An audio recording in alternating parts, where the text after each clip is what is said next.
નમસ્કાર મિત્રો કાયમી શિક્ષક ભરતીમાં વધારો થશે કે નહીં, શિક્ષણ મંત્રી દ્વારા મહત્વનું નિવેદન આપવામાં આવ્યું છે। મુખ્યમંત્રી સાથે ચર્ચા જોવા મળી રહી છે। મિત્રો જુઓ, તમામ માહિતી છે વિડીયોમાં આપેલી છે, અંત સુધી માહિતી નિહાળજો। નવા છો ચેનલ પર ચેનલ સબસ્ક્રાઇબ કરવાનું ભૂલશો નહીં। તો શું હશે અપડેટ જો મારા નમસ્કાર। શિક્ષા સંવાદના માધ્યમથી સૌ ગુજરાતવાસીઓને મારા પ્રણામ। આપે જે પ્રશ્ન કર્યો એ વ્યાજબી છે।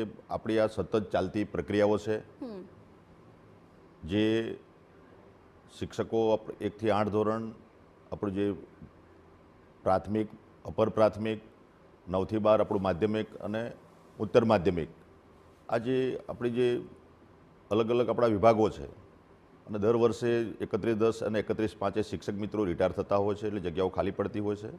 કેટલાક મેડિકલના કારણોથી આપણે જિલ્લા ટ્રાન્સફર કરતા હોઈએ છીએ। જિલ્લા આંતરિક બદલીઓ, તાલુકા આંતરિક બદલીઓ અને જિલ્લા ફેરબદલીઓ અત્યારે ચાલે છે। એટલે આ મહેકમ છે થોડું ઇનબેલેન્સ થતું હોય, પણ એના માટે માનનીય મુખ્યમંત્રી શ્રી ભૂપેન્દ્રભાઈ પટેલ સાહેબના નેતૃત્વમાં ચાલુ વર્ષે મને કહેતા આનંદ એ બાબતનો છે કે ચાલુ વર્ષે આટલા વર્ષો પછી પહેલીવાર આપણે આ ધોરણ 1 થી 12 સુધીમાં અલગ અલગ સંવર્ગમાં 24,700 જેટલી ભરતીઓ કરવા જઈ રહ્યા છે અને એનો તબક્કાવાર પોર્ટલ ખોલીને આપણે એપ્લિકેશનો મંગાવી લીધી છે। આપણી 1 થી 5 ધોરણની આપણી જે પ્રાથમિક શાળાઓ છે એમાં 5,000 જગ્યાઓ, આપણે 6 થી 8ની જે શાળાઓ છે ત્યાં આપણી 7,000 જગ્યાઓ અને સાથે સાથે આપણો અન્ય માધ્યમો પણ આપણે ચલાવીએ છીએ। તો અન્ય માધ્યમમાં પણ 1,852 જગ્યાઓની આપણે ભરતી પ્રક્રિયા ઓલરેડી ચાલુ કરી દીધી છે। એમ કુલ મળીને 13,000 જેટલી જગ્યાઓનો પ્રોસેસ અત્યારે ચાલુ છે।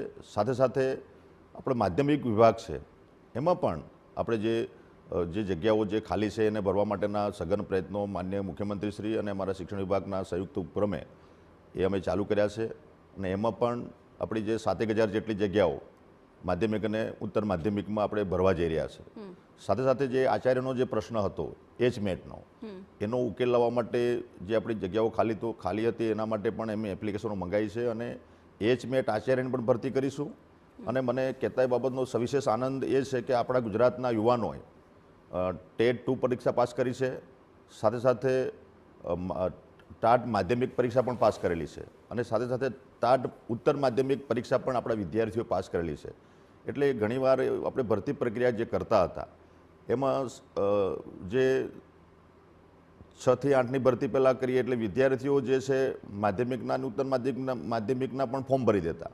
એટલે ચાલુ વર્ષે અમે માનનીય મુખ્યમંત્રીશ્રીના માર્ગદર્શન હેઠળ જે એક સિસ્ટમ એવી બનાવી કે આપણે ઉપરથી નીચે સુધી ભરતી પ્રક્રિયાની આપણે પ્રોસેસ કરીએ। એટલે સૌથી પહેલાં આપણી 11-12માં અમે ભરતીની પ્રક્રિયા શરૂ કરી, એનું કેલેન્ડર બહાર પાડ્યું અને એના પછી 9 થી 10 માધ્યમિકની આપણે ભરતી પ્રક્રિયાની અમે પ્રોસેસ ચાલુ કરી અને એના પછી આપણે 6 થી 8ની ટેટ 2ની એ ભરતી પ્રક્રિયા અમે ચાલુ કરી છે અને 1 થી 5 એની પણ ભરતી પ્રક્રિયા ચાલુ કરી છે અને એ રીતે ઉપરથી નીચે સુધી અમે જે ભરતી પ્રક્રિયા ચાલુ કરી છે અત્યારે ઓન ગોઈંગ છે।